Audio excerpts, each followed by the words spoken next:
Salut les gars, j'espère que vous allez tous très bien. Alors les gars, je suis content de vous retrouver dans cette nouvelle vidéo avant-match. Barça versus Valence, 24e journée de la Liga Santander. Le Barça qui reste sur une défaite en Liga face à Almeria dimanche dernier. Mais en Coupe du Roi, le Barça vient de battre le Real Madrid, 1-0. C'est vrai, c'était pas une victoire avec en la manière, mais une victoire restant une victoire. Alors demain, pour le compte de la 24e journée de la Liga Santander, le Barça va affronter Valence. Dans cette vidéo, les gars, on va voir l'enjeu de ce match et parler un peu de Valence. Valence qui se porte pas très bien dans la Liga Santander. Je crois qu'ils sont en 18e position dans la Liga. On va aussi parler du Barça. Le Barça, après la victoire face au Real Madrid, qui devrait être en confiance pour affronter Valence en Liga demain. Alors, on va revenir un peu tranquillement sur tout ça, les gars, dans cette vidéo. Alors, si c'est pour la toute première fois que vous regardez une vidéo sur cette chaîne, pour rappel, je m'appelle Lucien et j'ai créé cette chaîne dans le but de vous tenir informé de toutes les dernières actualités du football mondial. Alors, si vous regardez cette vidéo et que vous n'êtes pas encore abonné à la chaîne, maintenant c'est le moment pour que vous le fassiez parce que ça soutient la chaîne. Alors les gars, Barça versus Valence, 24e journée de la Liga Santander. Le Barça qui a perdu lors de la 23e journée face à Almeria, une défaite qui n'a pas vraiment aidé au classement parce que le Barça avait la possibilité de passer à 10 longueurs d'avance sur le Real Madrid au classement en cas de victoire parce que le Real Madrid avait déjà connu un match nul, un but partout face à l'Atlético depuis un samedi. Mais le Barça n'a pas réussi à faire tomber l'Almeria. Du coup, le Barça a perdu un point au classement.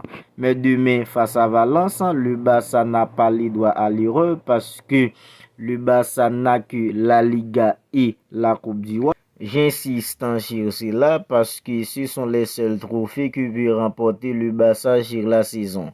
C'est vrai, jusqu'à présent, le Barça est tranquille au classement parce que le Barça a toujours cette longueur d'avance sur le Real Madrid, malgré la défaite en face à Almeria.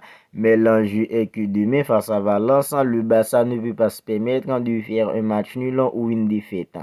En cas d'une défaite en demain face à Valence, ça va être en 4 longueurs d'avance sur le Real Madrid si le Real arrive à gagner. Et qui dit 4 longueurs d'avance sur le Real Madrid, c'est dit que la Liga est complètement relancée. Et en cas de match nul, ça va être en 5 longueurs d'avance. Et même en cas de match nul demain face à Valence, la Liga sera complètement relancée, les gars. C'est pourquoi le Barça doit gagner demain face à Valence pour maintenir le cadet 7 points qu'il a sur le Real Madrid jusqu'à ce que le Barça joue le Real Madrid lors du match en retour en Liga, les gars. Valence, c'est pas une équipe qui se comporte très bien en Liga cette saison parce que je crois qu'ils sont en 18e position.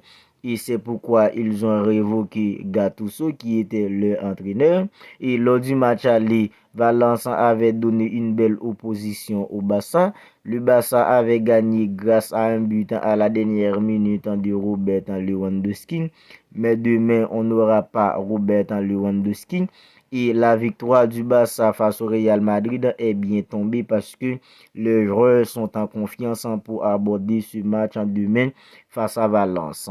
Je pense que malgré la défaite en face à Almeria dimanche, je crois qu'à ce moment-là, les joueurs, le moral était un petit peu baissé. Mais avec la victoire face au Real Madrid, grâce à cette victoire face au Real Madrid, je pense que maintenant, ils sont beaucoup plus confiants pour aller chercher cette victoire demain face à Valence, une victoire qui est capitale pour le Barça pour continuer dans la course avec le Real Madrid pour les titres de la Liga cette saison.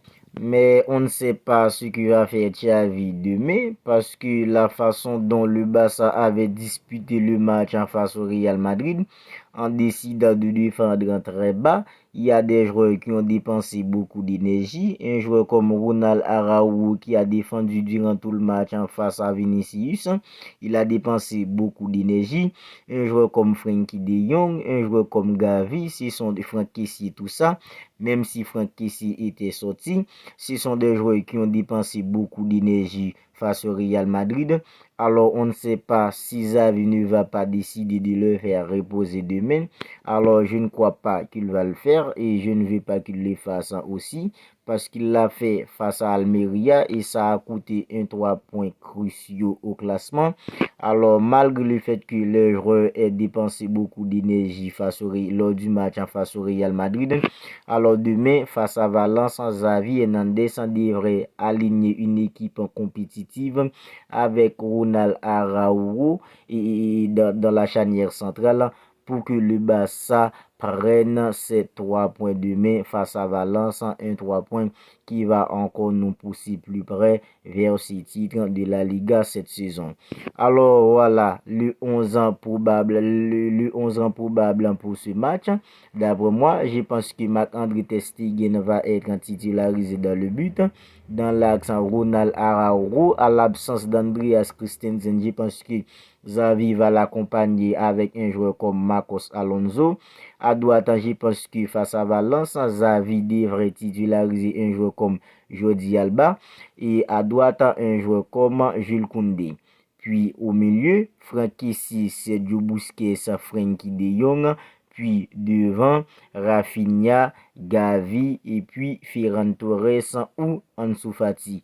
Mais j'aurais préféré voir un joueur comme Ansu Fati à la place de Ferran Torres parce que Ferran Torres, on ne l'a pas vraiment vu face au Real Madrid, même si Ansu Fati, la rentrée d'Ansu Fati n'a pas vraiment aidé, mais je pense que demain face à Valence, Ansu Fati ferait beaucoup plus qu'un joueur comme Ferran Torres. Voilà les gars, c'est tout pour cette vidéo avant match. Alors si elle vous a plu, n'hésitez pas à me le faire savoir en me laissant un commentaire et aussi un pouce bleu. Alors n'hésitez pas aussi à me mettre vos 11 ans probables dans les commentaires. Alors les gars, je vous dis à très bientôt pour une autre vidéo.